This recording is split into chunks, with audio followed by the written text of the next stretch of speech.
Captain Grigory Volkov did not simply enter the command bunker. He was metabolized by it. The low, reinforced concrete ceiling seemed to press down on the humid air, thick with the smells of wet wool, cheap printer's ink, and the sharp, ever-present tang of fear sweat that no rank could fully mask. He was a ghost from the front line haunting a place of maps and murmurs. The grime of a week in forward trenches was ground into the fibers of his uniform, a stark contrast to the crisp, clean fear of the staff officers who parted before him. Only two things gleamed with deliberate care: the polished wooden grip of his holstered Nagant revolver and his eyes. Gray, flat and assessing, they scanned the room, absorbing details: a trembling hand, lighting a cigarette, a stack of casualty reports, the way Colonel General Markov's massive frame was hunched not in fatigue, but in furious, coiled focus over a map table. Markov did not look up.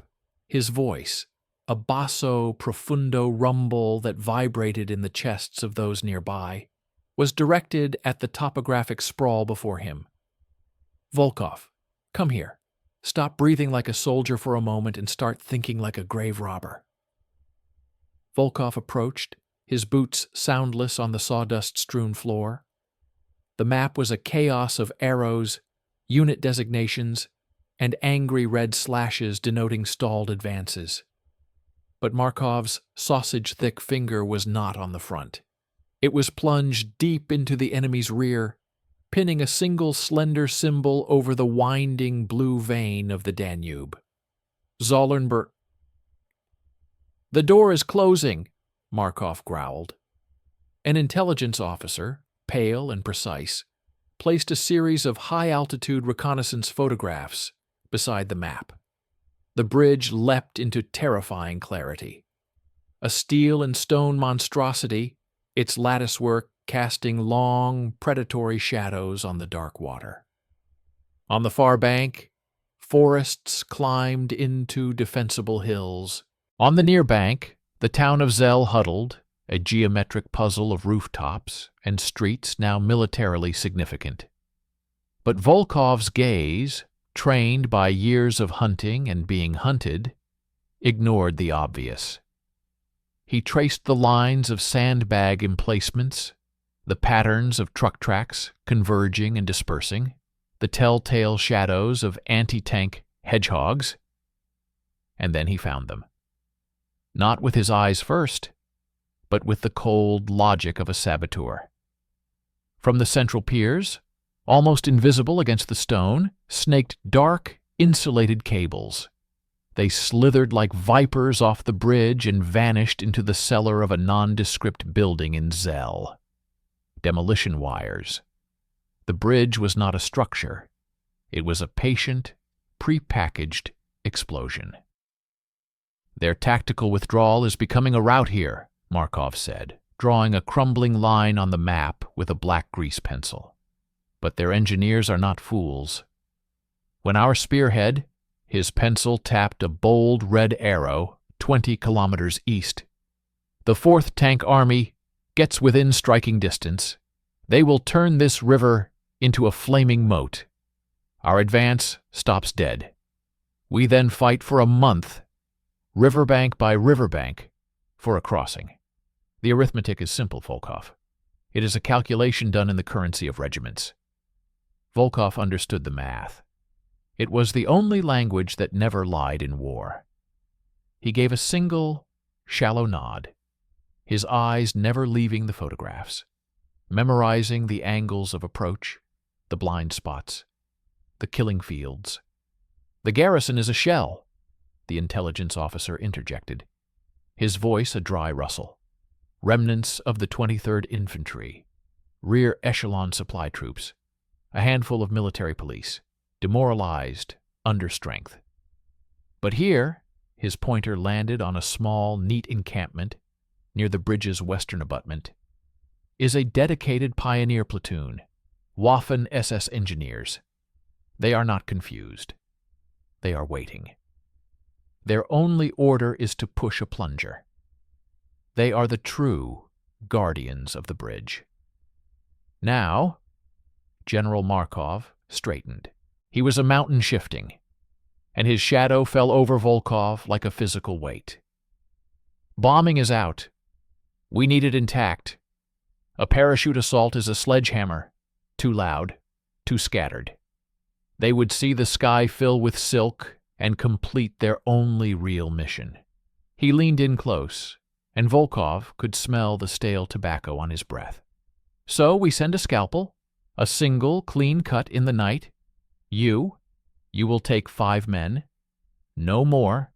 You will infiltrate their rear by silent glider or by black rubber boat across a tributary. You will find this bridge. You will seize it. You will cut every wire, pull every fuse, and then you will hold it until our lead tanks are rolling across its back. He paused, letting the sheer, suicidal scale of it crystallize in the stagnant air. The window from your hallow to their arrival is 6 hours. Not 5, not 7, 6. Volkov's mind was already a silent storm of variables. Distance, moon phase, river current, enemy patrol density. The method of approach, Comrade General? Markov's lips peeled back from his teeth. It was not a smile. It was the grimace of a man performing a necessary atrocity. You will wear the skin of the wolf to walk among the sheep. Fell gendarmerie, German military police. The uniform grants you the authority to be hated, feared, and obeyed in their crumbling world. It is your only key.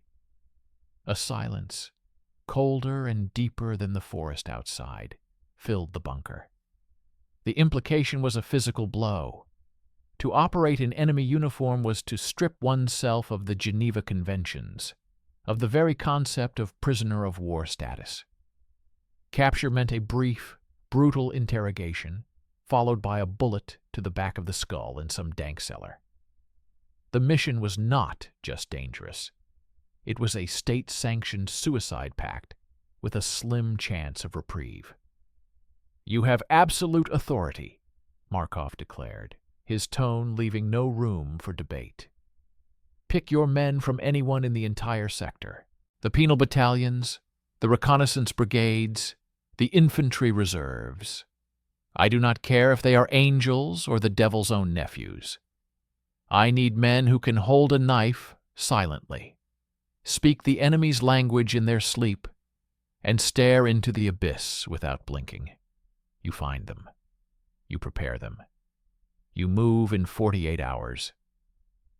The general's hand, huge and scarred, slammed down, flat on the map, obliterating the town of Zell under his palm.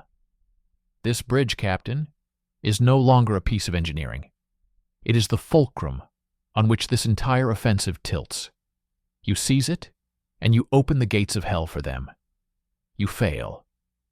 And here, his eyes, fierce and devoid of all comfort, locked onto Volkov's. And you will have condemned the 4th Tank Army to a meat grinder.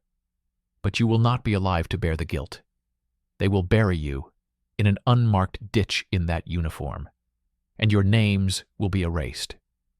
There is no fallback. There is only the bridge, or oblivion. He thrust a heavy sealed dossier into Volkov's hands. It contained not just the photos and maps, but frequencies, code phrase lists, and dossiers on known German officers in the area. The weight was that of a tombstone. Volkov accepted it. He saluted, the motion automatic, a relic of a different life. He offered no passionate oath, no promise of glory. Words were ammunition wasted on the wrong target. I understand the task, Comrade General.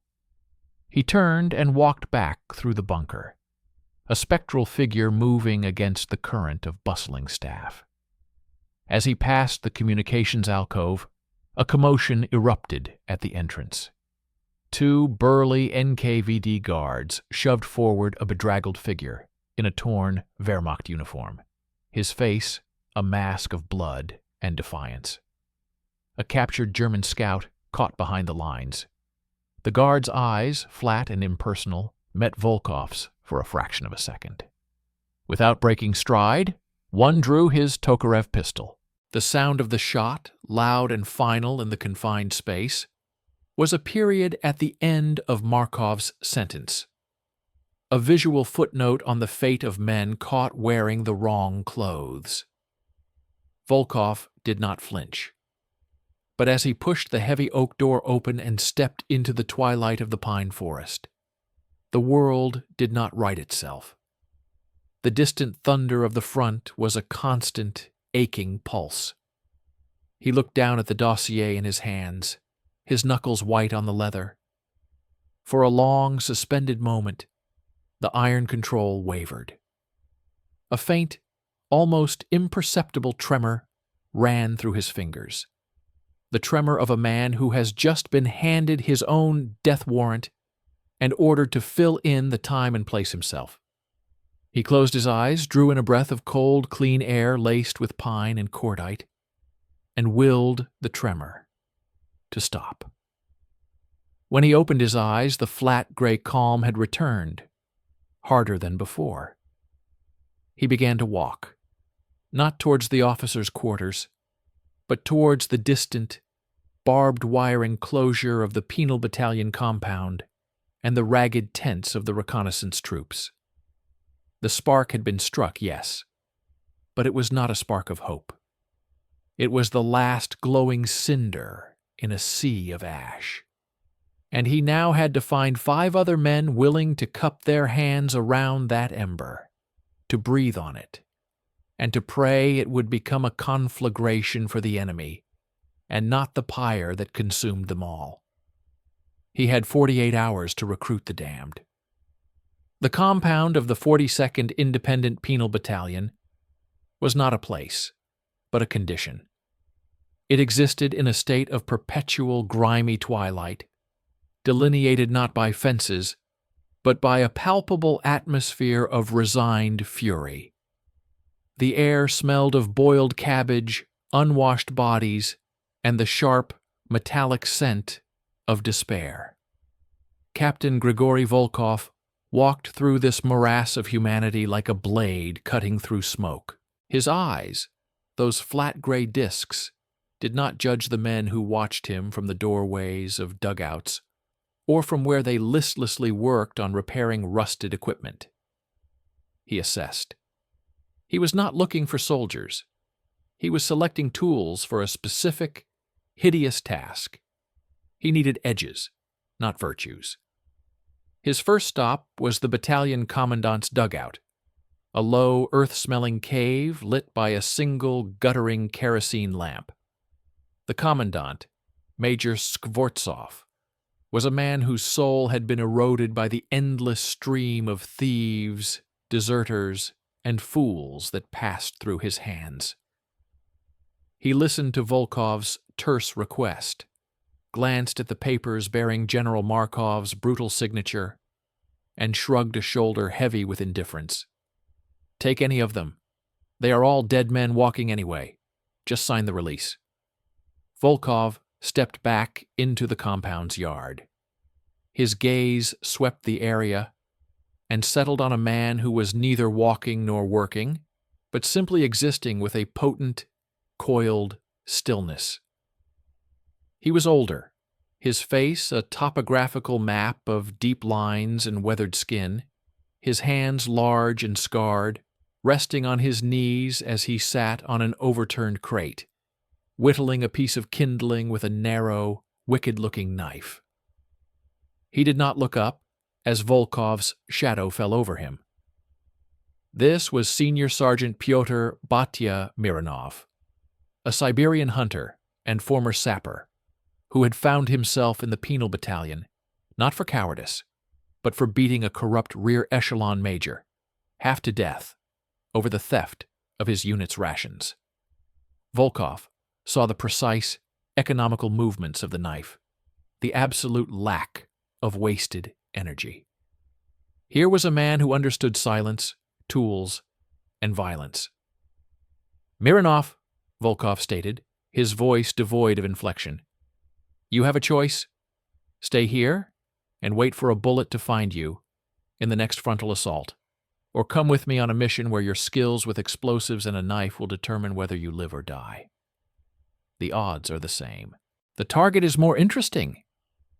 Batya's knife paused. He lifted his head slowly.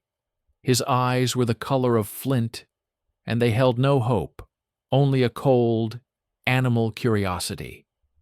He looked at Volkov's face, at the dossier under his arm, at the invisible but unmistakable mark of a special assignment. He gave a single slow nod. No words. A tool recognizing the hand that might use it. He stood, tucked his knife away, and fell in step behind Volkov, a shadow, given solid form. Next, Volkov moved to the intelligence section's barracks, a marginally cleaner but no less tense environment. He needed a linguist, a man who could not just speak German, but become one. He found Lieutenant Erich Kohler in a corner, bent over a captured German field manual. Kohler was a Volga German, an ethnicity that was a curse in the paranoid eyes of the state. His family was in a special settlement, their fate a permanent gnawing hook in his gut. He was here not as a prisoner, but as a prisoner in all but name, his loyalty perpetually under a microscope. He was pale, intellectual, and his eyes held a deep, simmering well of shame and anger. Volkov placed a page of a German logistics form in front of him. Translate this. Not like a translator. Like a bored, arrogant Feldwebel reporting to his superior. Kohler's eyes flickered with understanding, then with a terrifying, focused intensity. He glanced at the form, and when he spoke, his voice changed. The Russian accent vanished, replaced by the precise, slightly nasal cadence of a Prussian non-commissioned officer, laced with the appropriate hint of weary condescension. He did not just translate the words, he infused them with the soul of a character. It was a chilling, perfect performance. Volkov saw in it not just skill, but a desperate need to prove his worth, to use the very thing that marked him as suspect as a weapon. He was a man walking a tightrope over an abyss, and this mission was another gust of wind. Volkov gave a curt nod. Kohler stood, his personal file already in his hand, a man clutching at a straw that was also a sword. The third recruit was found not in a compound, but in the makeshift brig, a hole in the ground with iron bars. Victor Schuler-Cardin was a thief from Odessa, a man of wiry strength and cynical intelligence. His crime was not just stealing, but stealing from a political officer's personal stash with such audacity it was almost artistic. He looked up at Volkov from the dirt floor, his smile a flash of white in a grimy face. "Come to offer redemption, Captain. I'm a sinner, not a soldier." "I'm offering you a thief's paradise," Volkov replied, his voice low. "A bridge, packed with German equipment, supplies, and who knows what else, in a commandant's safe. The job is to take it and hold it. After that, in the chaos, who's to say what might go missing? A man with your skills could find opportunities, more than in this hole." Volkov saw the calculation light up behind Schuler's eyes. The man was motivated by self-interest, a currency Volkov understood as more reliable than patriotism in the damned. He was a wild card, a picklock, a liar, and potentially a killer, with no grand illusions, exactly the kind of man who could bluff his way through a checkpoint. Schuler's smile widened. "You argue persuasively, Captain. I'm in." From the sniper's nest on the forest's edge, Volkov retrieved the fourth. He was known only as Linza, the lens. A Ukrainian from the Carpathians, he had been a geology student before the war. He spoke perhaps 5 words a day. His world existed through the telescopic sight of his Mosin rifle. He was here because he had followed an order to ignore a target, a German officer waving a white flag who then tossed a grenade, and had instead calmly put a bullet through the man's eye from 800 meters. He was punished not for missing, but for thinking. Volkov approached him, said nothing, simply pointed to a distant, rotten tree stump, barely visible in the gathering dusk. Linza looked, then with fluid, unconscious grace, raised his unloaded rifle, peered through the scope for 3 seconds, and lowered it. A woodpecker, nest hole, 9 centimeters diameter, facing west. He saw the world in data points and trajectories. Volkov needed a man who could observe, who could kill with impersonal efficiency from a distance, and who asked no questions. Linza shouldered his rifle and fell in silently. The last was the boy. Zhuchak, the bug, was barely 19, a wireless operator whose entire battalion had been wiped out in an artillery barrage. He had been found wandering, shell-shocked, clutching his damaged radio set. He was not a criminal, just a broken piece of machinery discarded by the war. He had a knack for electronics, a frantic, twitchy energy, and eyes that held too much recent horror. Volkov needed a radio operator who could jury-rig a connection from hell back to heaven. He found Zhuchak trying to solder a broken wire with shaking hands. Volkov placed a captured German field telephone on the table. "Make it talk to our headquarters set. In 10 minutes. The boys, shaking, stopped, consumed by the technical puzzle. His fingers, clumsy with fear, became precise instruments. In 8 minutes, he had a crackling, unstable but clear connection established. He looked up, a faint ghost of pride in his eyes, quickly extinguished by anxiety. He was a liability, fragile, but he had the skill. And in his desperation to be useful, to not be alone, Volkov saw a spark that could be forged into a last, desperate loyalty. "You're with me," Volkov said, and the boy's nod was that of a drowning man grabbing a rope. That evening, in a sealed, windowless storage bunker far from eavesdroppers, the 6 men stood before a crude, charcoal sketch of the Zollernberg on the wall. The air was thick with the smell of men, tension, and cheap tobacco. Volkov laid it out with the clinical detachment of a surgeon describing a risky procedure. The bridge, the demolition charges, the 6-hour window, the approach, and finally, the method. "We will be infiltrating and operating in the uniform of the German Feldgendarmerie, military police."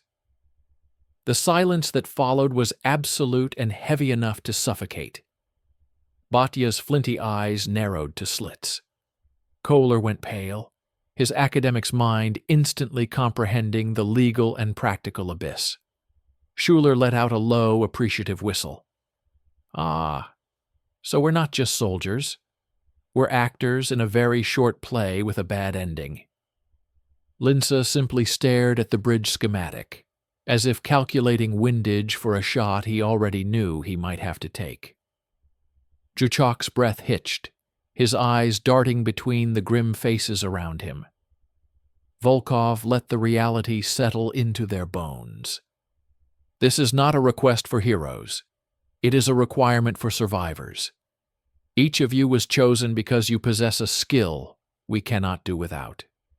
Mironov for demolition and close work, Kohler for language and impersonation, Kardin for infiltration and improvisation, Linza for observation and precision, Zhuchak for communications, and I, he met each of their gazes in turn, for getting you there and executing the plan. Our mutual salvation depends on each man performing his function. There is no margin for error. There is no room for conscience once we cross the line. We are ghosts. If we are seen, we are dead.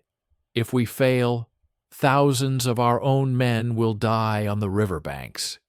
He pointed to the pile of carefully prepared German uniforms, papers, and equipment in the corner. "Get familiar with everything. The stitches, the insignia, the way they wear their caps. Kohler will drill you on mannerisms, commands, curses. For the next 48 hours, you eat, sleep, and breathe as them. You forget your own names, because out there," he jabbed a finger towards the wall in the direction of the front, "those names are already written off." He looked at the disparate, broken group, the old hunter, the intellectual outcast, the cynical thief, the silent sniper, the terrified boy, and himself, the hollowed-out commander. They were not a brotherhood.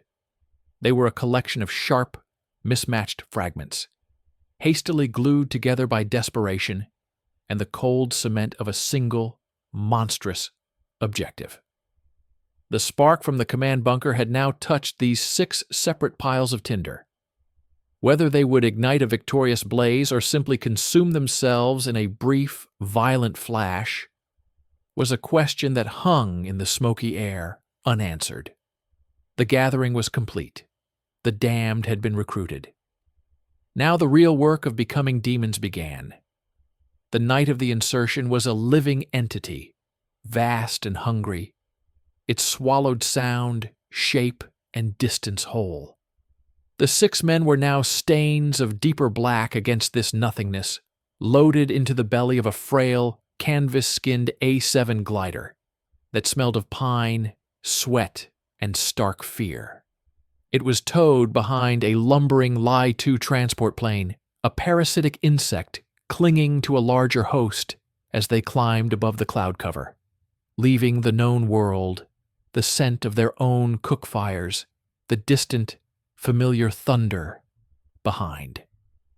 Inside, there was no sound but the monstrous roar of the slipstream and the occasional groan of the airframe straining in the turbulence. No one spoke. Each man was locked in the solitary confinement of his own thoughts, his own fear, rehearsing his new identity, feeling the coarse alien wool of the German uniform against his skin like a premonition of a shroud. Captain Volkov, now mentally submerged in the persona of Hauptmann Werner Graf, sat with his back to the cockpit bulkhead, his eyes closed but not sleeping.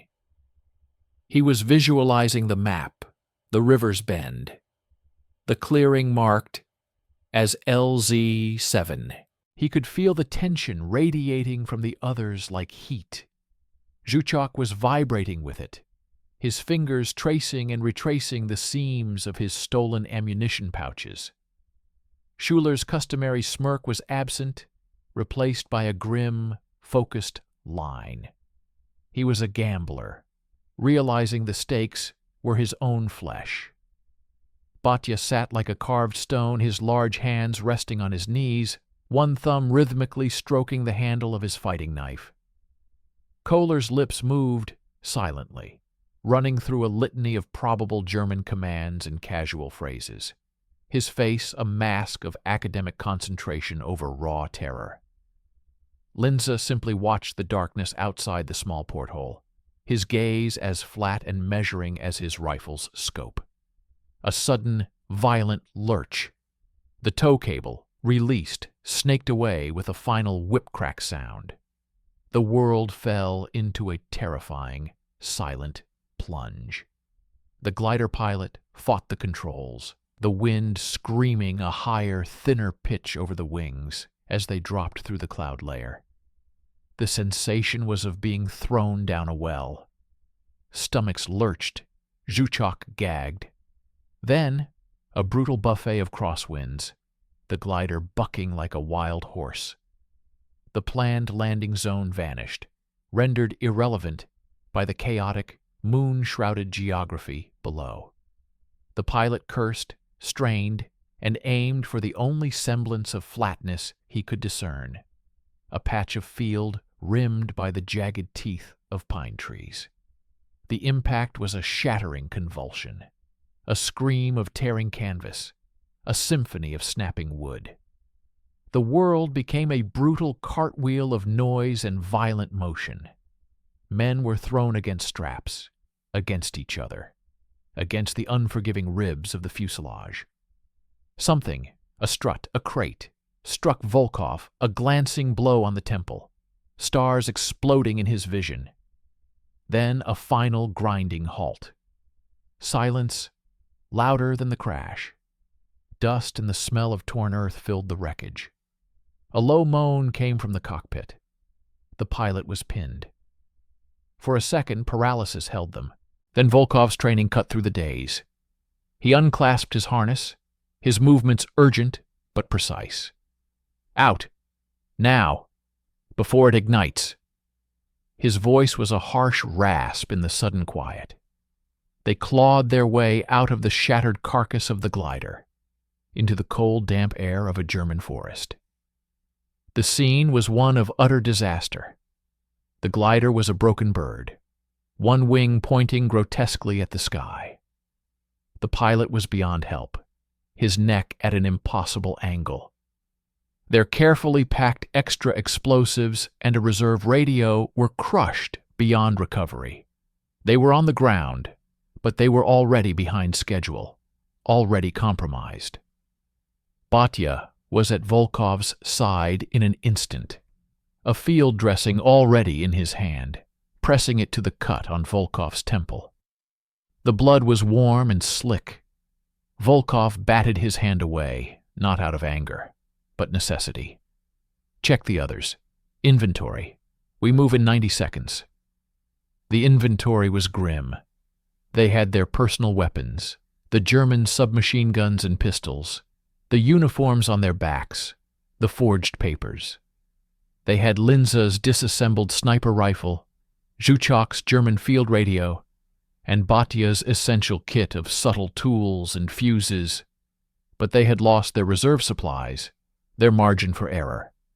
They were now operating on absolute minimums. Worse was Zhuchok. The boy was hyperventilating, his eyes wide and unseeing, lost back in the artillery barrage that had killed his comrades. He was curled near a broken wheel, shaking. Schuler looked at him with contempt. He's broken. Leave him. Volkov crossed the distance in 3 strides. He didn't slap Zhuchok. He grabbed him by the front of his feldgendarmerie tunic and hauled him upright, bringing his own face inches from the boy's. He could smell the acrid fear. Listen to me. Volkov's voice was a low, iron whisper, devoid of comfort, full of command. You are not dead. Your heart is pounding. That is life. You feel terror. That is life. You will channel that into your hands. You will make that radio work when we need it. Because if you don't, then you truly will be dead. And you will have killed all of us with you. Now breathe and pick up your gear. It was not kindness. It was a lifeline of brutal purpose. Zhuchok's wild eyes focused on Volkov's bloody, implacable face. He gulped air, a shuddering, ragged breath, then another. The shaking subsided from a convulsion to a tremor. He nodded clumsily and bent to retrieve his radio pack. There was no time to bury the pilot. They dragged the body into the deepest shadow of the wreckage and covered it with broken branches. It was a pauper's grave, an insult to the dead, but a necessity for the living. Then they vanished into the trees, Volkov leading with a compact German map and a silenced compass. The forest was a cathedral of hostile shadows, every rustle a potential enemy, every snap of a twig underfoot sounding like a gunshot to their heightened senses. They had been moving for less than an hour when Batya, on point, froze. He raised a closed fist. The column stopped, melting into the undergrowth. Ahead, Through a screen of birch trees, the dull glow of a cigarette tip moved in the darkness. The crunch of boots on gravel. A German patrol. 2 men, seemingly bored, their Mausers slung, walking a predictable route along a forest track. They were murmuring about rations, about a rumor of transfer to the west. This was the first test. The theory of their disguise was about to meet the reality of the enemy's gaze. Volkov looked at Kohler and gave a sharp, almost imperceptible nod. It was time. Kohler's entire body language shifted. His shoulders squared with an arrogant set. He took a deep breath, and when he stepped out onto the path, his voice was a bark of pure, impatient authority. "Sida! Halt! What is the meaning of this? Smoking on patrol? Are you trying to signal the entire Russian army?" The 2 German soldiers froze, their casual boredom replaced by instant, deer-in-the-lantern terror. They fumbled to unsling their rifles, but Kohler was already advancing, a torrent of guttural German spilling from him, berating them for their slovenly appearance, demanding their unit identification, their patrol route orders. He was a perfect storm of military police indignation. Volkov and Batya emerged from the shadows behind the pair, their MP40s held with professional casualness. The soldiers, already mentally arrested by Kohler's performance, didn't think to question their appearance. They stammered answers, their eyes wide. The theory had worked. They could pass. But as one soldier, fumbling for his papers, let his gaze drop to Volkov's boots, standard Soviet issue, only hastily modified, a flicker of confusion crossed his face. It was a microsecond of doubt. But in the moonlit forest, it was an eternity. Batya saw it. There was no hesitation. As the German's mouth began to form a question, Batya moved. It was not a dramatic lunge, but a swift, economic step forward. His left arm hooked around the man's neck from behind, a brutal yoke. The right hand, holding his narrow, sharp knife, came up and across in a single, deep, drawing motion under the jawline. The sound was a wet, terrible whisper, utterly alien to the night sounds of the forest. The man's body convulsed once, then went limp, a marionette with its strings cut. The second soldier had time only for his eyes to widen in shock before Volkov's own knife, a simple, brutal NR40E, found the space between his ribs, angled upward. Volkov clamped a hand over the man's mouth, feeling the stifled scream vibrate against his palm, feeling the hot, sudden gush of blood over his knuckles. The man's legs kicked once, twice, then stilled. It was over in less than 10 seconds.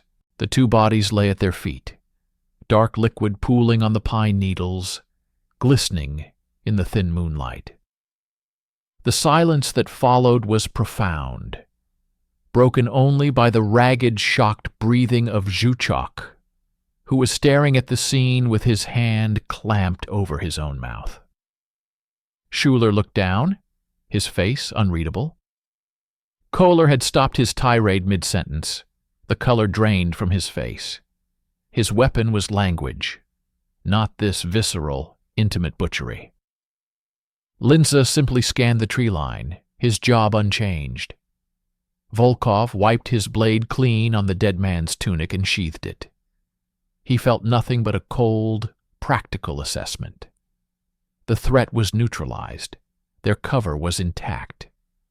But he saw the effect on his men, especially on Kohler and the boy. This was the true crossing of the line. Not the flight or the crash, but this. The silent, sticky proof of their new reality. They were no longer soldiers in a uniform. They were murderers in a disguise. The moral ground had fallen away beneath their feet, leaving them standing on a precipice of absolute, existential violence. "Search them for papers, intelligence," Volkov ordered, his voice quiet but cutting through the shock. "Then drag them off the path. We have a schedule." As Batya and Schuler wordlessly complied, Volkov looked at the faces of his team in the gloom. The crash had tested their resilience. The kill had tested their souls. And the bridge still lay kilometers ahead, through a landscape now truly alive with mortal danger. They had crossed the geographical line. Now, they had to learn to live on the other side of the human one. Dawn was not a gentle arrival, but a slow, gray bleeding into the world. The monochrome light revealed the landscape not as a pastoral scene, but as a tableau of organized retreat and gathering chaos. From their concealed position on a wooded bluff, the 6 men looked down upon the valley of the Danube, and for the first time, the true scale of their insanity was laid bare before them. The Zollernberg TK was a leviathan.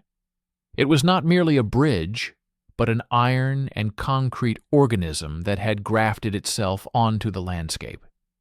Its massive stone piers, stained dark by water and time, rose from the swirling, lead-gray current of the river like the legs of some primordial beast. The steel latticework of its central spans formed a complex, shadowed cage against the lightening sky. On the far bank, the land rose steeply into dark, forested hills, a natural fortress. On their side, the town of Zell sprawled, a cluster of medieval roofs and modern damage, but all of it was now secondary to the artery that pulsed through it. The bridge was alive with a desperate, sickly rhythm. It hummed with the sound of engines and the shouts of men. A congested column of German military traffic choked the approach. Battered Opel Blitz trucks piled high with crates and bedrolls. A lone, mud-caked Panzer IV, with a cracked road wheel being worked on by frantic mechanics. Horse-drawn carts laden with wounded men whose bandages were dark stains in the dawn light. Interspersed were civilians, families with handcarts, old men clutching suitcases, their faces etched with a weary, terrified resignation. It was a snapshot of a war machine breaking down, of an empire in hemorrhage. But within that chaos, Volkov's trained eye and Linza's sniper's perception began to map the deadly order. They lay side by side in the damp leaves, a shared binocular passing between them, their voices the barest whispers. "Western abutment," Linza murmured, his finger tracing an invisible line in the air. "Concrete pillbox, 2 embrasures, likely a machine gun, possibly a light anti-tank rifle. Crew, 2 visible, lethargic." Volkov noted it, his mind constructing a 3-dimensional blueprint. Eastern side, the stone gatehouse, sandbagged positions on the roof, 3 infantrymen, 1 is an officer, observing the traffic with field glasses. The bridge itself had guard posts at regular intervals along the pedestrian walkways. The soldiers there looked exhausted, their shoulders slumped, but they held their rifles, and their eyes constantly scanned the crowd below, with a nervous, predatory alertness. This was not a relaxed garrison. It was a cornered one. Then, the critical element. Near the western end, set back in a revetment of sandbags and earth, was a neat, orderly encampment distinct from the surrounding squalor. 3 tents, camouflaged netting, a generator humming quietly. Men moved with purpose here, not the shuffling despair of the retreating infantry. They wore the distinctive smocks and insignia of the Waffen-SS Pioneer Battalion. One of them carefully coiled a thick black cable onto a drum. Another stood guard over a wooden crate marked with stark, red warnings. This was the demolition team, the heart of the operation, the finger on the trigger. "Main charge lines," Batya whispered, having crawled up beside them, his hunter's eyes missing nothing. He pointed with a grimy fingernail. "See the conduits? They run along the lower girder, from the central pier. They converge there, at that tent with the generator. That's the control point. Secondary lines probably run to charges on the eastern pier as a backup." Volkov's mind raced, evaluating, discarding. A silent nighttime infiltration of the bridge itself was now impossible. The structure was swarming with activity even at dawn. A direct assault was suicide. 6 men against a company-strength guard, however demoralized, would be cut down in minutes before they even reached the charges. He observed the traffic flow. The Feld Gendarmerie, the real ones, were the only points of order in the chaos. 2 of them, in their distinctive metal gorgets and peaked caps, stood at a makeshift checkpoint on the town side, arbitrarily stopping vehicles, examining papers, barking orders. They were feared. Drivers flinched under their gaze. Officers in staff cars impatiently showed their passes. The military police were the immune system of this disintegrating body, filtering the flow, empowered by dread. And then the idea crystallized in Volkov's mind. It was not stealth, not force. It was audacity. It was a performance staged in the blinding glare of day, under the eyes of 100 enemies. He slid back from the bluff's edge, gesturing the others into a tight circle in the damp hollow below. Their faces were pale, etched with the sight of the monstrous task before them. Volkov's voice was low, each word a deliberate stone placed in the foundation of a plan. "We do not sneak onto the bridge," he began. "We are invited onto it." He pointed down towards the town. "We are not saboteurs in the night. We are the Feld Gendarmerie Sonderkommando, dispatched from Army Group headquarters. We have come to take control of this mess, to expedite the crossing, and to personally oversee the final demolition preparations on the direct orders of Berlin." He let the concept sink in. Schuller's eyes lit up with a gambler's appreciation for a sublime bluff. Kohler's face tightened, the immense burden of the leading role settling onto his shoulders. Batya gave a slow, grim nod. It was a hunter's trick, walking openly towards the prey. "Our vehicle is our authority," Volkov continued, outlining the plan with tactical precision. "We found that abandoned K. Bellwagen in the farmhouse, a kilometer back. It runs. Kohler, you are my adjutant, Unteroffizier K. Arger. You have the orders, the tone, the bile. I am Hauptmann Graf, too important for questions, perpetually displeased. Batya, you are the driver and my enforcer. Linsa, you are the silent observer, our sniper in uniform. You identify and mark threats, especially the pioneer team leader.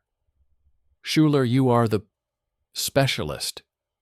Once we are on the bridge, your job is to get to those charge lines. Watch the pioneers, learn their routines.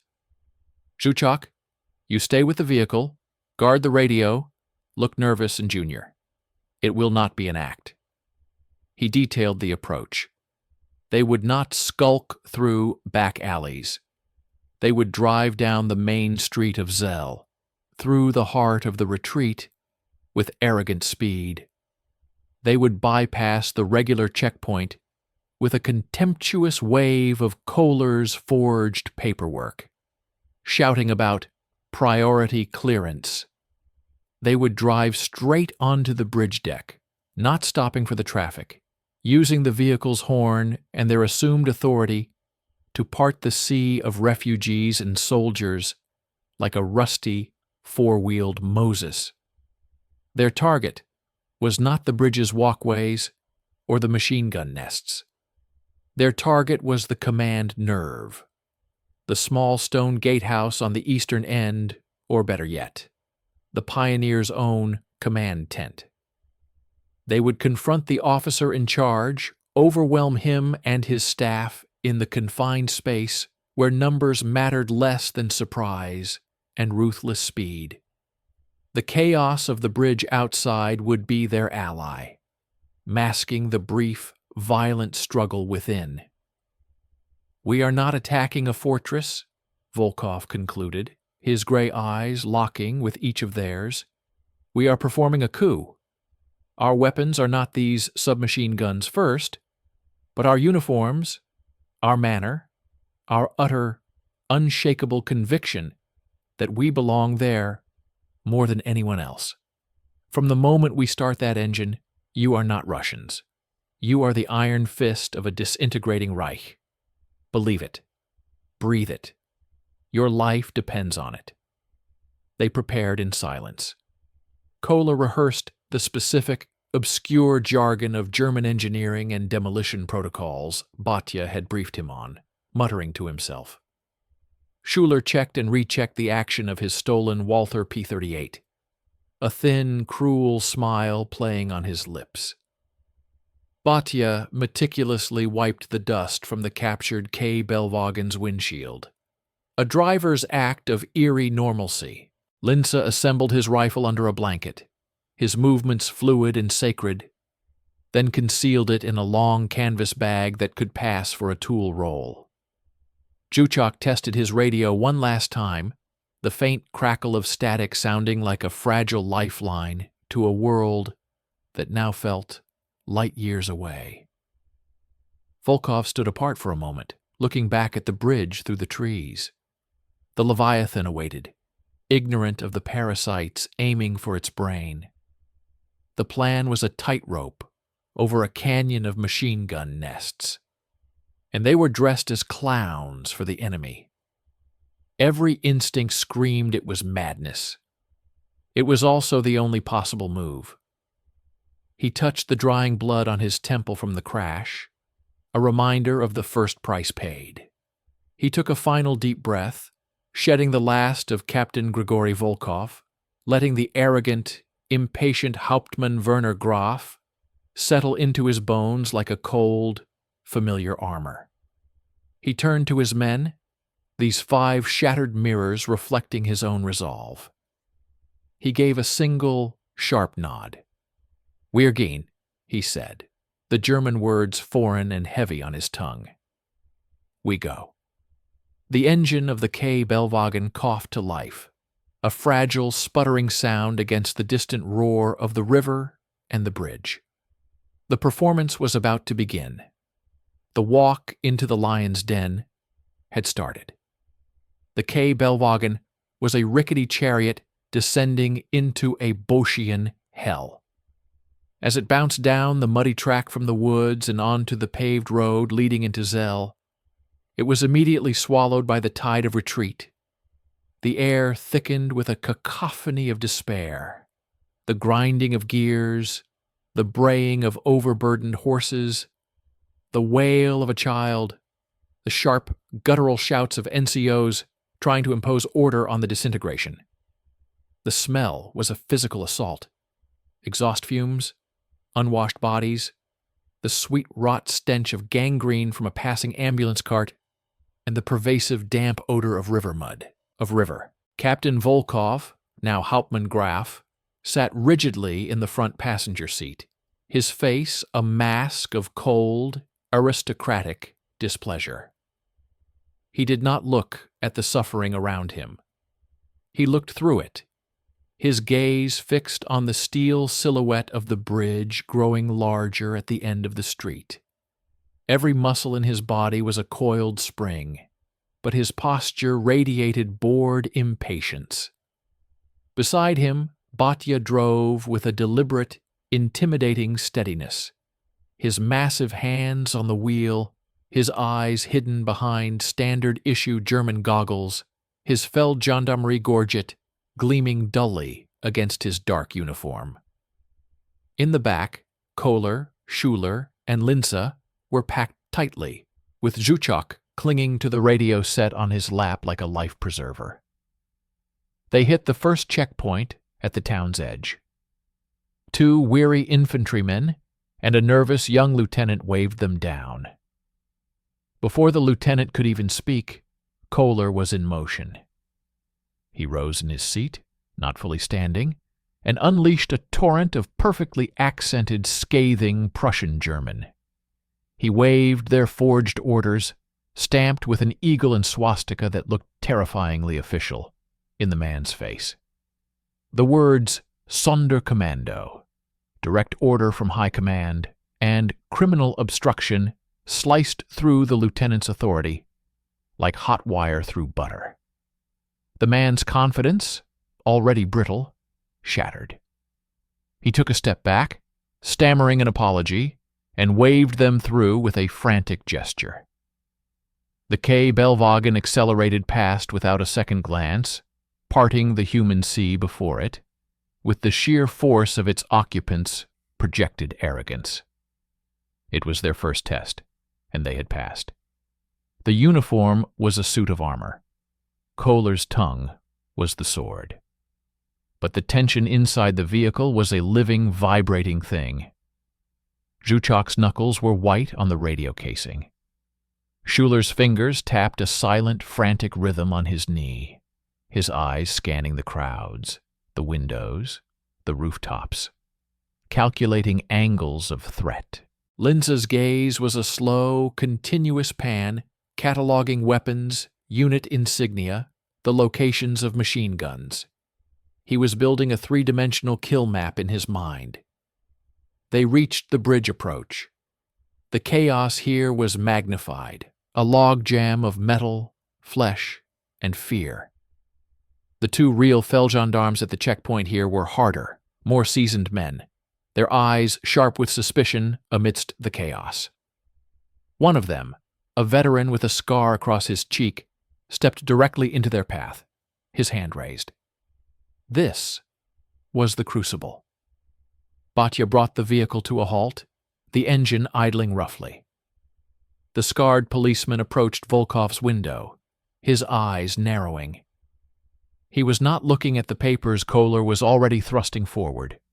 He was looking at them, at the cut on Volkov's temple, poorly concealed, at the subtle, non-regulation way Batya's collar lay, at the sheer, dust-covered weariness of them all that spoke of the front, not the rear echelon. Kohler's voice rose again, sharper, dripping with contempt for the man's impertinence. But the scarred policeman was not the young lieutenant. He listened for a moment. Then his eyes flicked to the back seat. They lingered on Linza's canvas bag, long and rigid. "What is in the bag?" he interrupted, his voice a gravelly rasp. A cold void opened in the pit of Volkov's stomach. Linza remained perfectly still, but his hand drifted an inch closer to the opening of the bag. Schuller's tapping stopped. In the stretched, thin silence, the wrong word, the wrong twitch, would be the end. It was Kohler who saved them, but not with more bluster.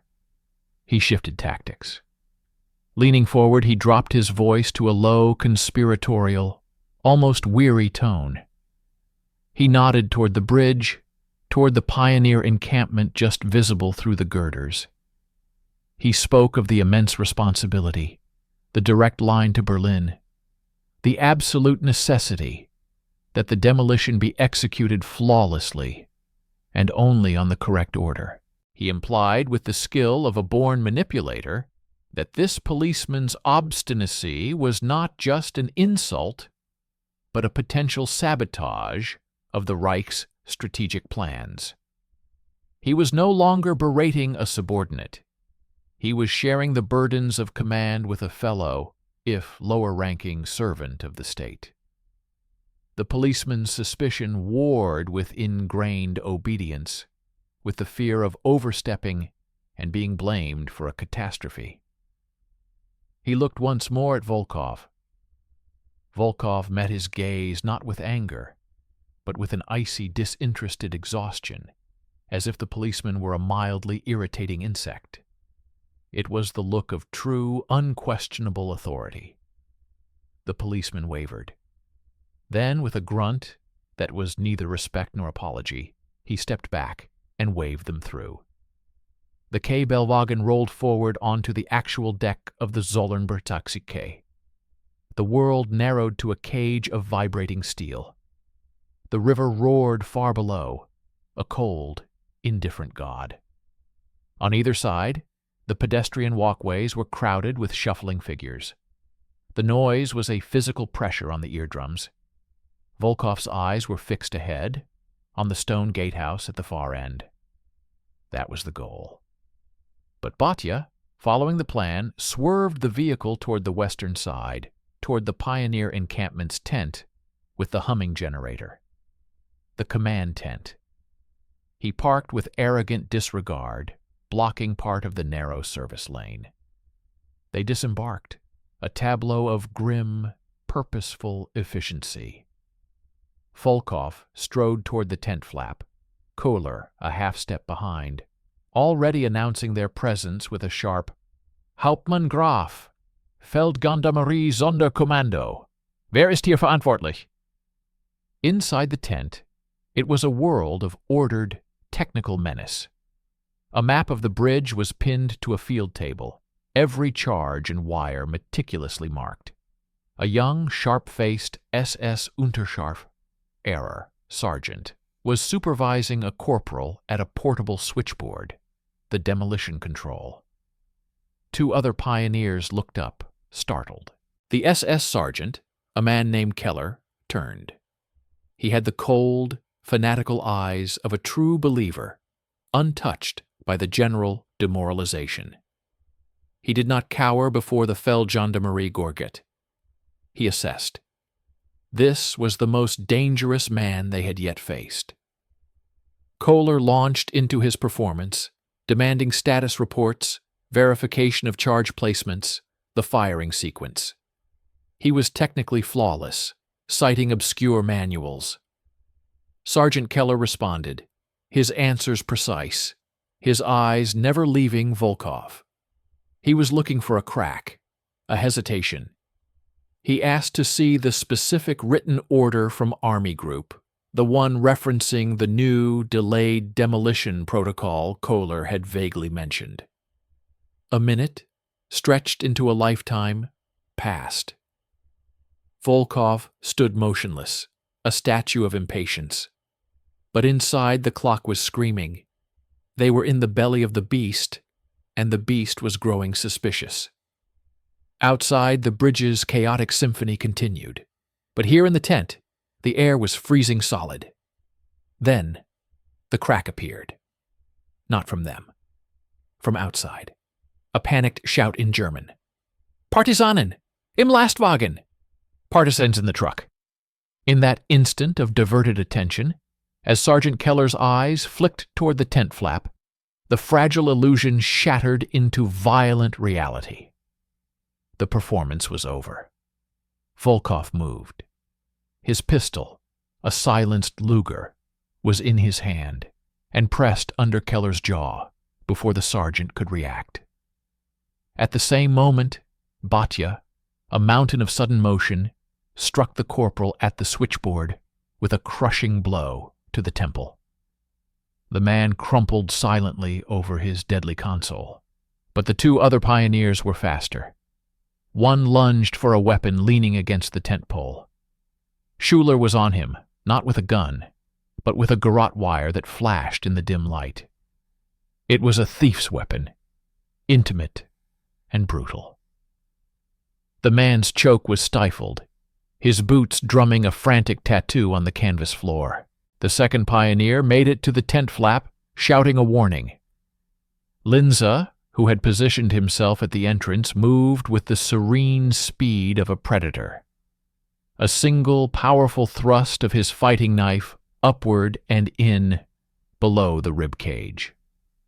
The man's shout died in a wet gurgle, and Linza let him slide to the ground, pulling the flap closed over the body. It was over in less than 15 seconds of silent, desperate butchery.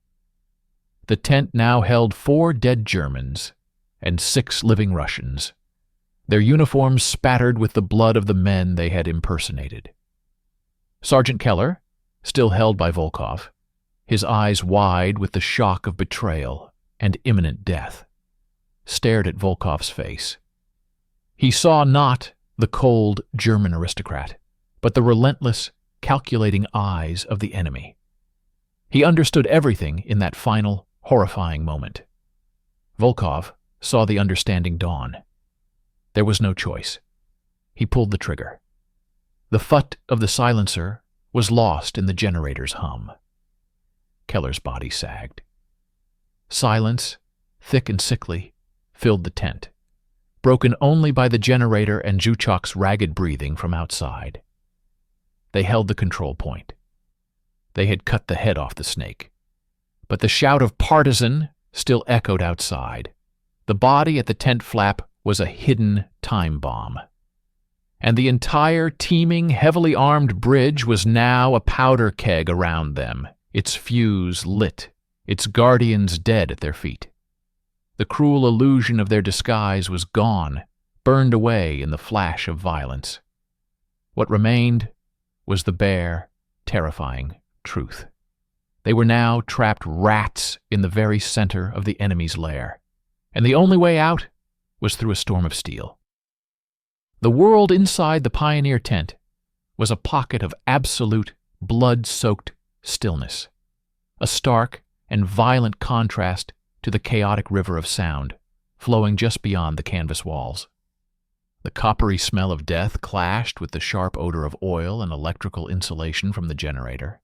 Captain Volkov's mind, a machine honed by years of extremity, processed their new reality with chilling speed. The control point was theirs, but they were now entombed within it. The shout of "partisan" hung in the air outside like poison gas, its effects yet to be fully seen. The dead SS Sergeant Keller lay at his feet, a monument to a failed deception. The game of masks was over. Now it was pure, desperate survival. He issued orders in a voice stripped of all inflection, each word a bullet, loaded into a chamber. "Batya, the charges. Make them ours." The big Siberian needed no further instruction. He was already at the switchboard, his skilled hands moving over the unfamiliar German equipment, not with fear, but with the reverence of a master craftsman. He traced the labeled wires from the console to the junction boxes, his hunter's mind mapping the electrical nervous system of the bridge. He didn't disarm them. That would take hours they didn't have. Instead, he performed swift, brutal surgery. Using wire cutters from his kit, he severed the primary firing lines, not at the console, but further back in the conduit, where the cut would be invisible to a cursory inspection. He then created a bypass, rigging a small, crude receiver of his own to the remaining circuit.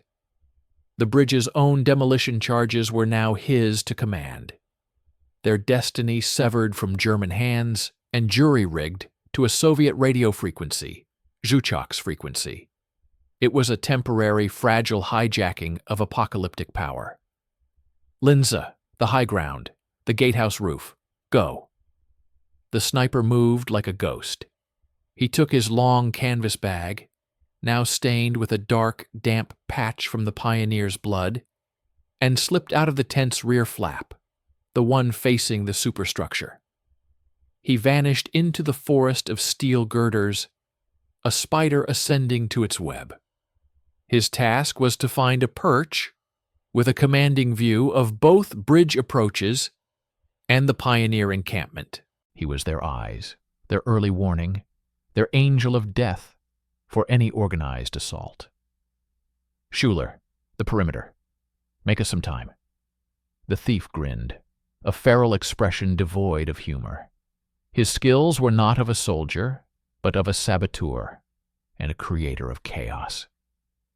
He collected the potato masher grenades from the dead pioneers' belts, along with a spool of thin, strong wire.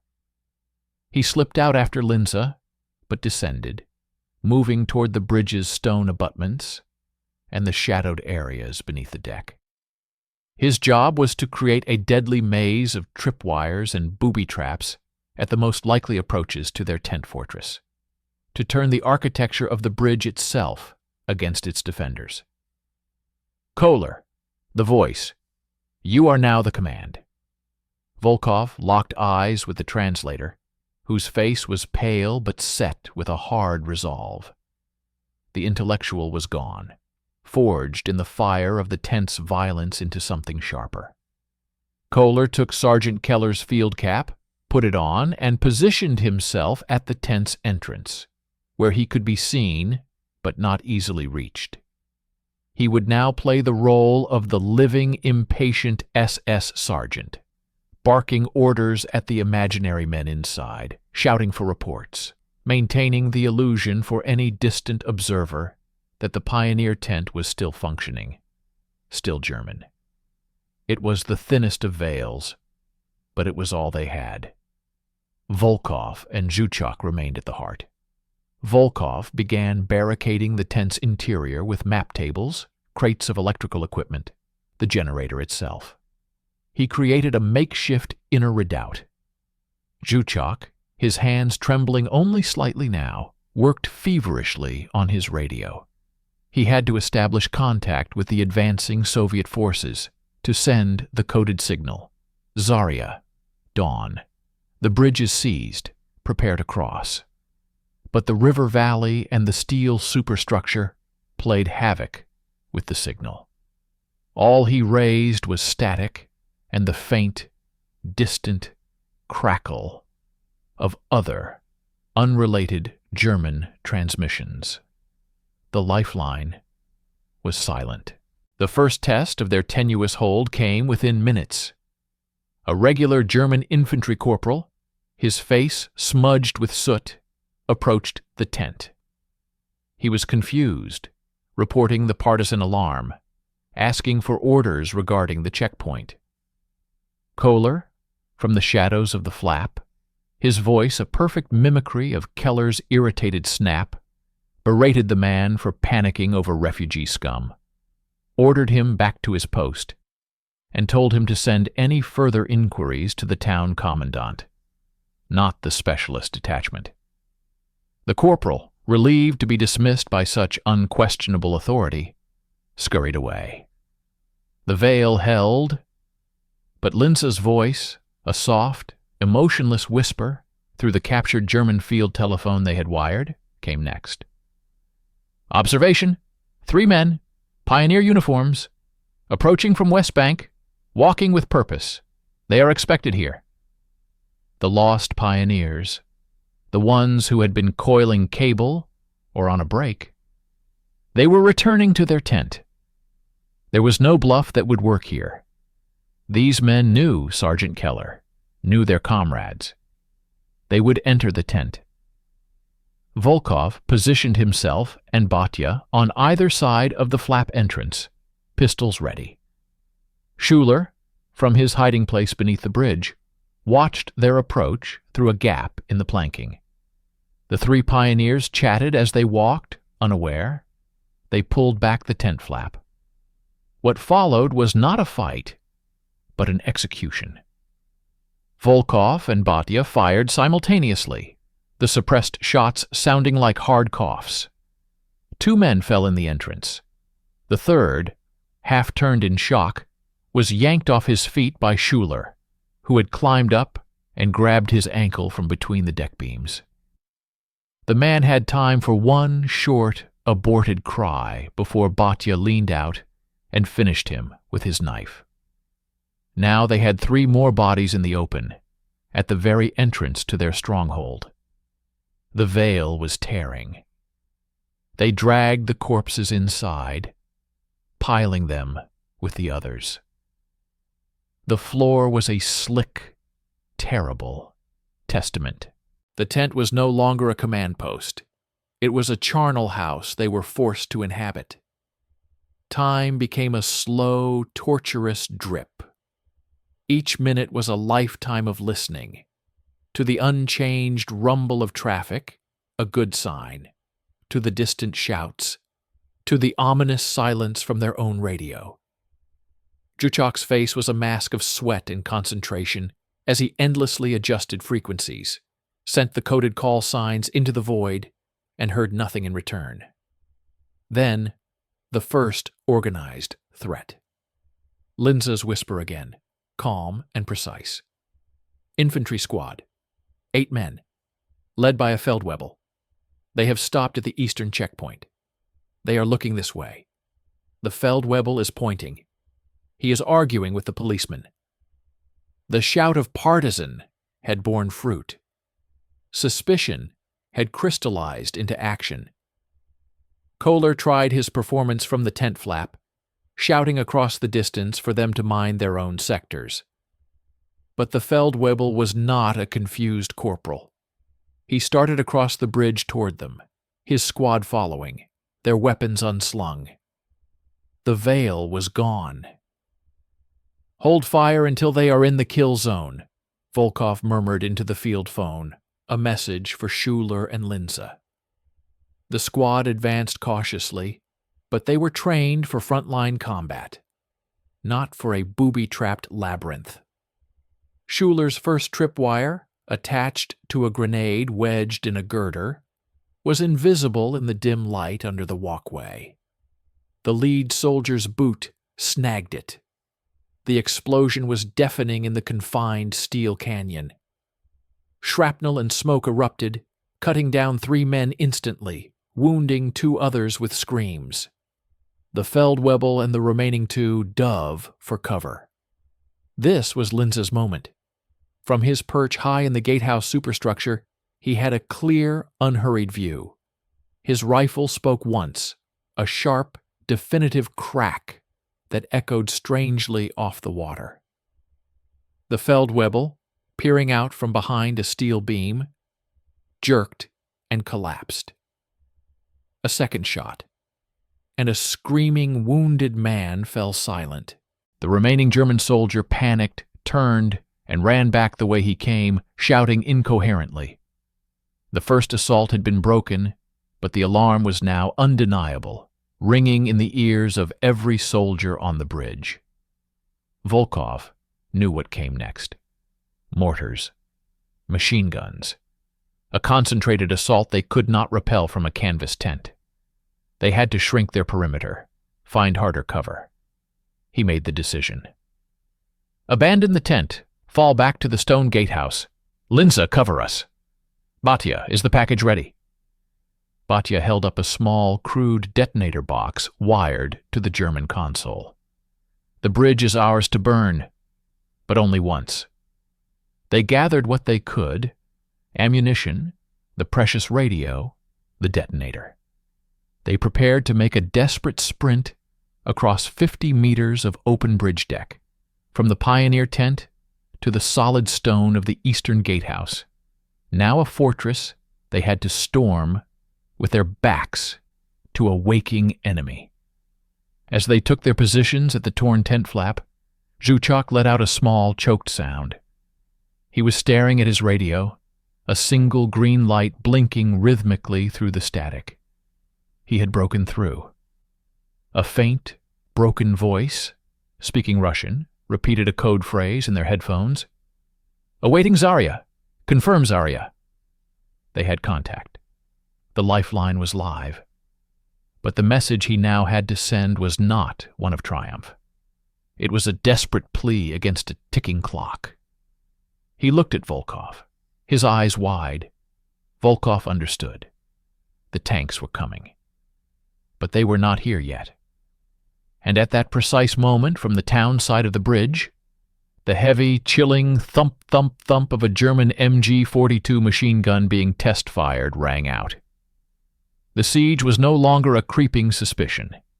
It was a concrete, steel-spitting reality. They were rats in a trap, finally seen, and the world was now closing in with fire and iron. The bridge was theirs, but it was also their tomb, and the key to that tomb was in the trembling hands of a boy who had just heard a ghost from home. The thin, static-laced voice from the radio was a lifeline thrown across an ocean of violence, but the water beneath them was boiling. The German machine guns' test fire from the town side was not a test. It was a declaration. The bridge, once a chaotic thoroughfare, was now a hardening battlefield. The flow of refugees and retreating soldiers had frozen, then reversed, like blood retreating from a wound.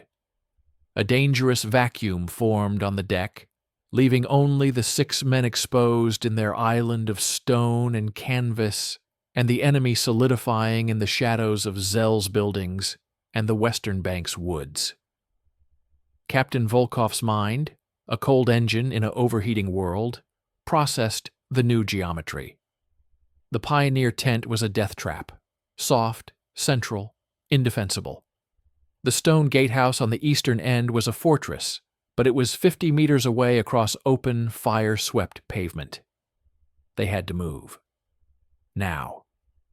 He issued the orders in a rapid, low monotone, his eyes scanning the lethal space between them and their goal. Linza, suppress the western approach. Anything that moves near that machine gun nest. Batya, lead Zhuchak and the radio. Straight line, no stopping. Kohler, Schuler, with me, we cover. Go on my mark. Batya, his face a slab of granite, nodded. He slung the precious, jury-rigged German detonator box over his shoulder and grabbed Zhuchak by the back of his tunic. The boy was pale, clutching the radio to his chest as if it were his own child. "Run when I run, little bug," Batya grunted. "Run or die." From his high perch, Linza's rifle began to speak. It was not the frantic rattle of automatic fire, but the deliberate, spaced punctuation of a sniper.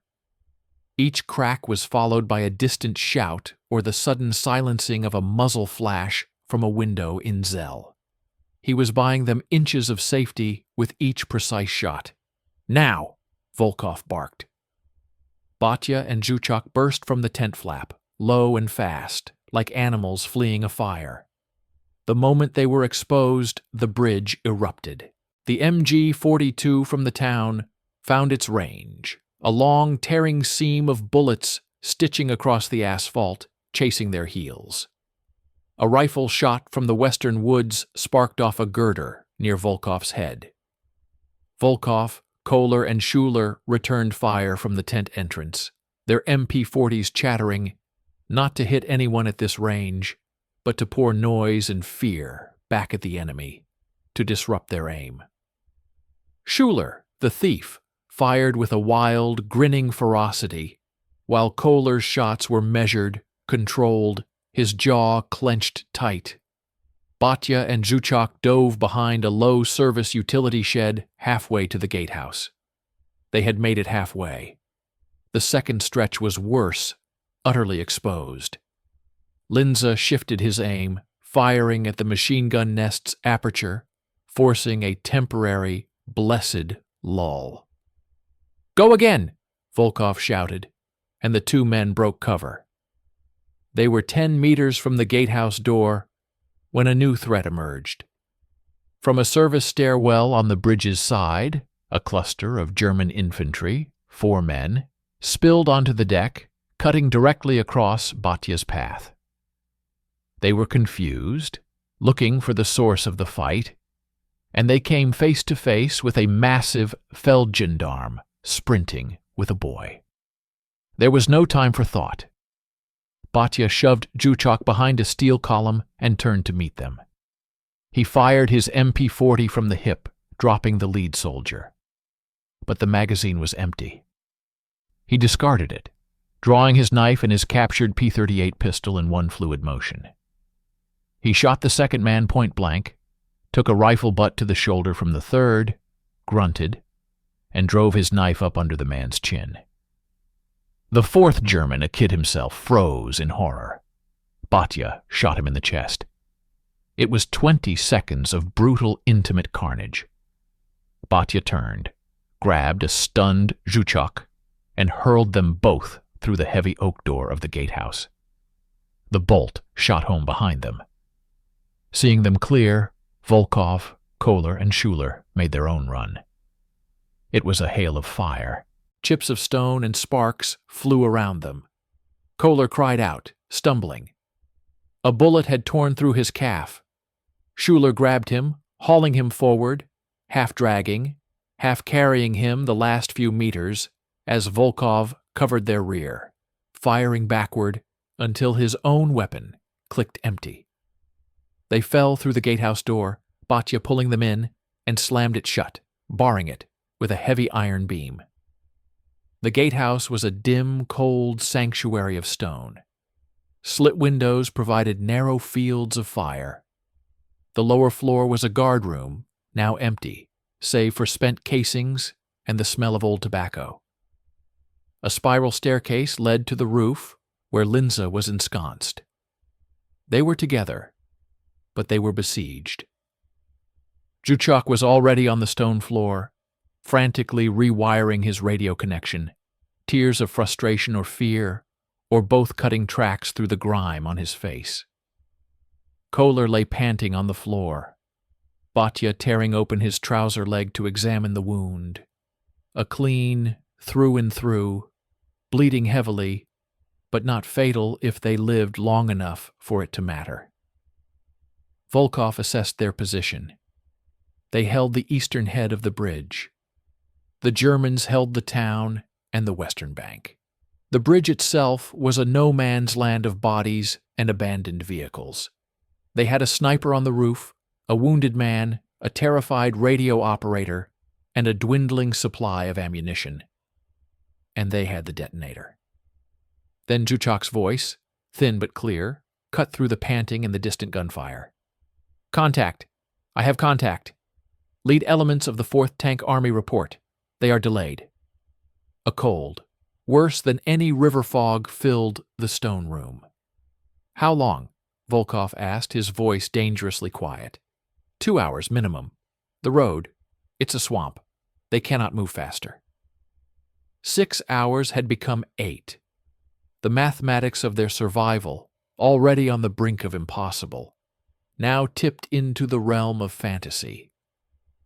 The silence that followed was heavier than the iron door. Schuler laughed, a dry, crackling sound with no humor in it. "So we die tired. Good to know." But there was no time for despair. The enemy was reorganizing. They could hear shouted commands in German from the town side, the clatter of equipment. A new sound joined the fray, the hollow thump of a mortar round leaving its tube. A few seconds later, a deafening crash and the shudder of stone as it impacted the bridge deck 20 meters away, showering their position with shrapnel and concrete dust. They were zeroing in. "Linza!" Volkov shouted up the staircase. "Find that mortar team." "Looking," came the calm reply. Another mortar round landed closer, rattling the teeth in their heads. They were sitting ducks. They had to break the siege, or at least disrupt it. They needed a counterstroke. Volkov's eyes fell on the detonator box Batya had placed carefully in the corner. The bridge was wired to blow, but they didn't need to blow all of it. The idea was a madness born of utter desperation. "Batya," Volkov said, pointing to the schematic still clutched in the Siberian's hand.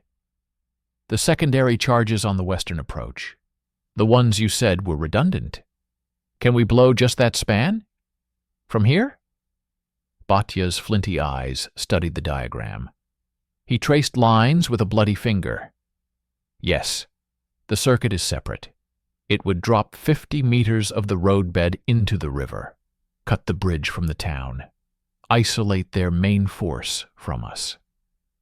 It was a drastic move.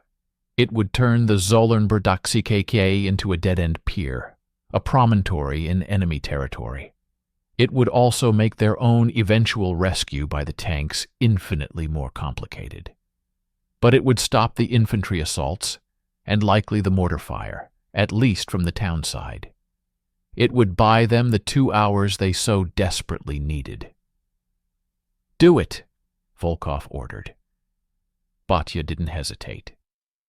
He connected 2 wires from his crude box to a specific terminal. He looked at Volkov for the final confirmation. Volkov gave a single, sharp nod. Batya twisted the key. The explosion was not the single cataclysmic detonation that would have vaporized the entire bridge. It was a deep, localized crump, followed by an agonized shriek of tearing steel and a monumental crash that shook the very bedrock. From a slit window they saw a huge plume of smoke and dust erupt from the western end. When it cleared, a yawning, twisted maw of broken concrete and dangling rebar gaped where the bridge met the land. The town side was now cut off. A few German soldiers who had been on the very edge were gone, vanished into the rubble or the river below. The immediate effect was profound. The machine gun fire ceased. The mortar fire stopped. A shocked silence, broken only by the moan of the wind through the new gap and the distant cries of the wounded, fell over the battlefield. They had performed radical surgery on their own position. They were now truly marooned. But the reprieve was brief. The enemy on the western bank, now unable to reach them directly, redoubled their efforts from a distance. Rifle and machine gun fire began to pour from the woods on the far shore, peppering the stone face of the gatehouse. They were pinned down again, but the assault was now a siege from a distance. It was a war of attrition they could not win. It was then that Linze, from his roof, saw the new threat. "Vehicle armored car SDKFZ 222 on the far bank road. It's turning its 20mm cannon toward us." A cold knot tightened in Volkov's stomach. An armored car with an automatic cannon could reduce their stone fort to rubble in minutes. Their small arms were useless against it. "Can you hit the vision ports?" Volkov asked, knowing the answer. "Negative. Angle is wrong. Too much armor." They were out of moves, out of time. The geometry had shrunk to this single stone room. The advancing whine of an armored vehicle's engine, and the silent blinking light of a radio connected to a rescue that would arrive too late.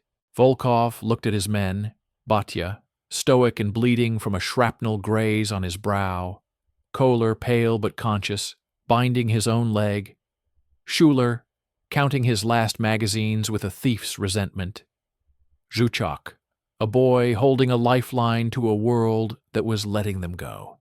The sacrifice had been demanded. Now came the moment to decide its final shape.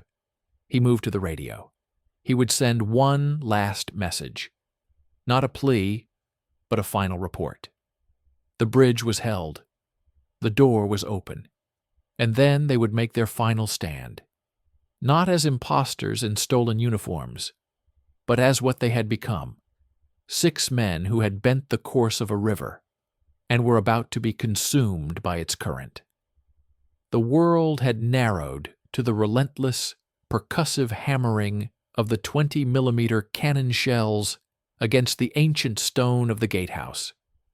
Each impact was a localized earthquake, shaking dust and chunks of mortar from the ceiling, filling the air with a choking, granular fog.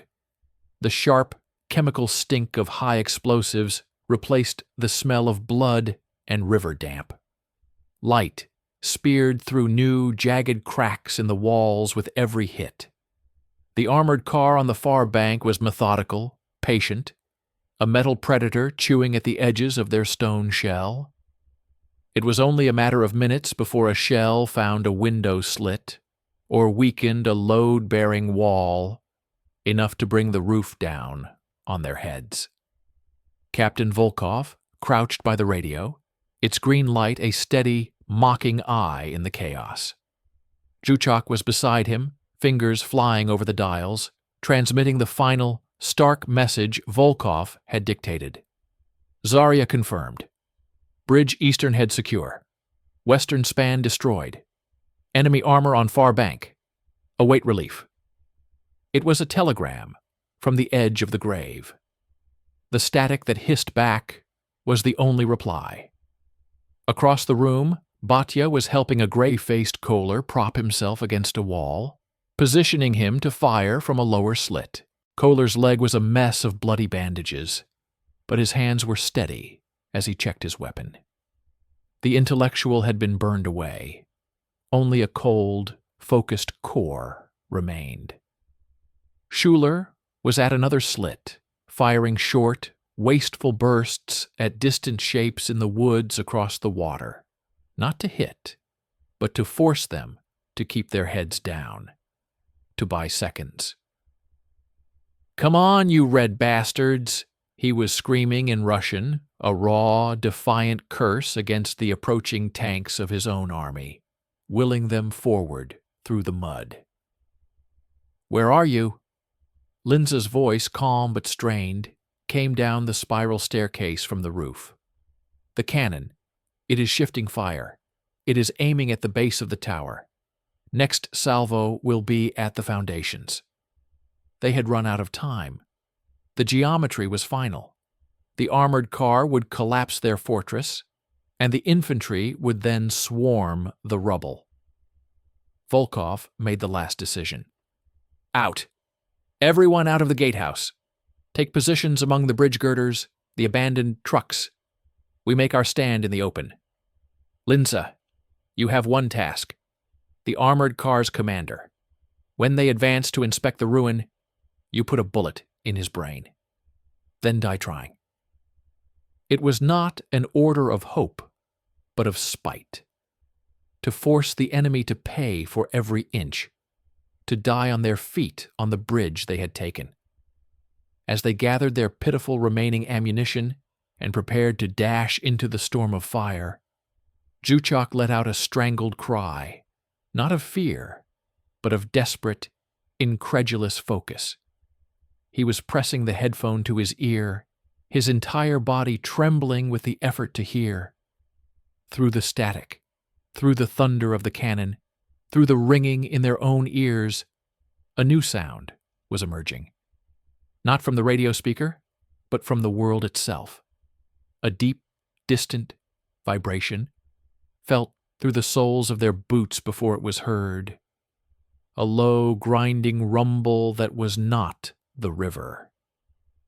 It harmonized with, then began to drown out, the sharp crack of the German cannon.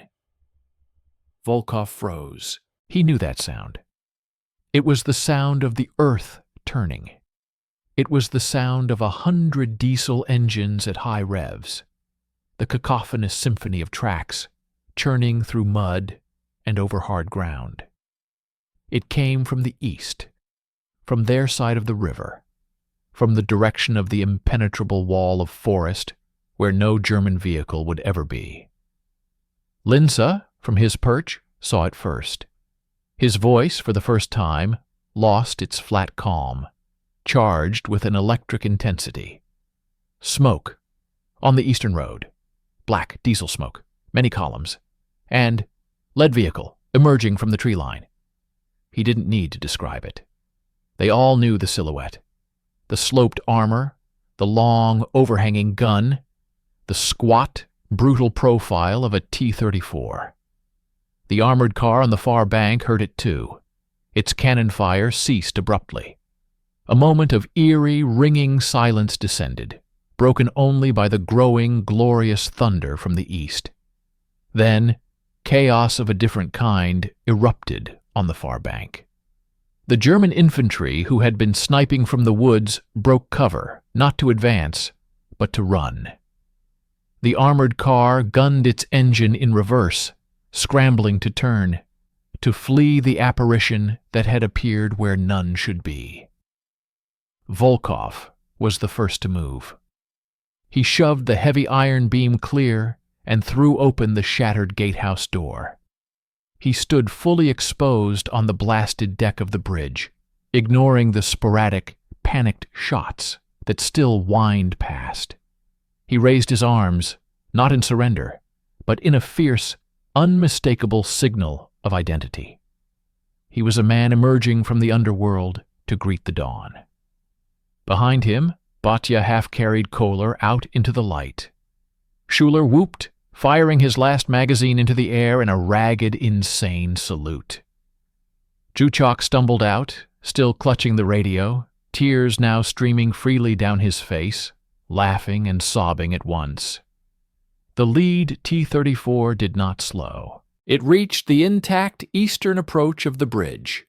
Its commander, a young lieutenant standing in the hatch, taking in the surreal scene. The destroyed western span smoking in the distance, the cratered bridge deck, the handful of men in torn, bloodied German uniforms waving like madmen. He saw the determination on Volkov's face, the Russian-made weapons in their hands. He understood. The tank accelerated onto the bridge, its wide tracks grinding over the rubble and the German dead. It passed Volkov and his men, a roaring metallic avalanche of salvation. Its turret swiveled with a hydraulic whine, its long gun seeking targets on the far bank. It fired. The sound was apocalyptic, a physical punch of air that stole the breath from their lungs. The shell screamed across the river and detonated squarely where the German armored car had been seconds before, erupting in a fireball of black and orange. Then another T-34 rumbled past them, and another.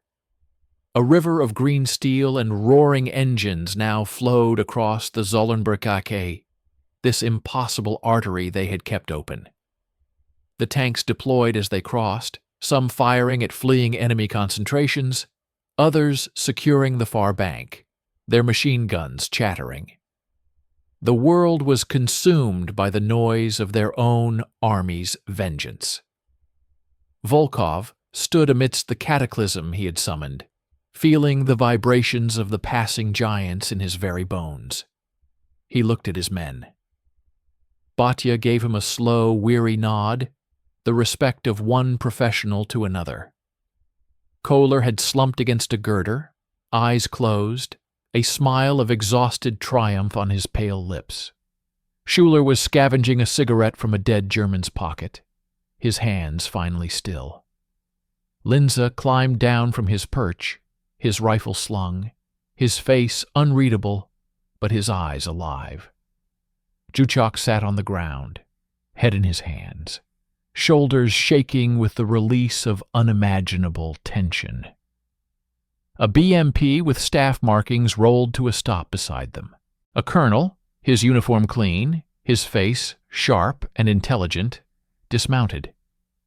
He looked at the 6 spectral figures in enemy rags, standing amidst the proof of their ordeal. He saw the piled German bodies by the Pioneer tent, the blown span, the held gatehouse. He saw the cost etched in their faces and their wounds. He walked up to Volkov and saluted, not as a superior to a subordinate, but as one soldier to another of unparalleled merit. "Captain Volkov, the bridge is yours." Volkov returned the salute, his movement slow, every muscle protesting. He tried to speak, but his throat was dust and gunpowder. He simply nodded, his gray eyes looking past the colonel, past the tanks, to the bridge itself. The Leviathan was theirs. The door was kicked open. The thunder on the Danube was the sound of their impossible promise, kept. He looked back at his 5 men, these saints and devils he had dragged through hell. They were no longer a collection of broken fragments. They were a single welded thing, tempered in fire and blood, their mission complete. The spark from the command bunker had not consumed them. It had, against all odds, lit the way. The world blurred at the edges, the adrenaline draining away, leaving only a profound, deafening silence at the center of the victorious storm. They had won. They were alive. And now they had to remember how to be.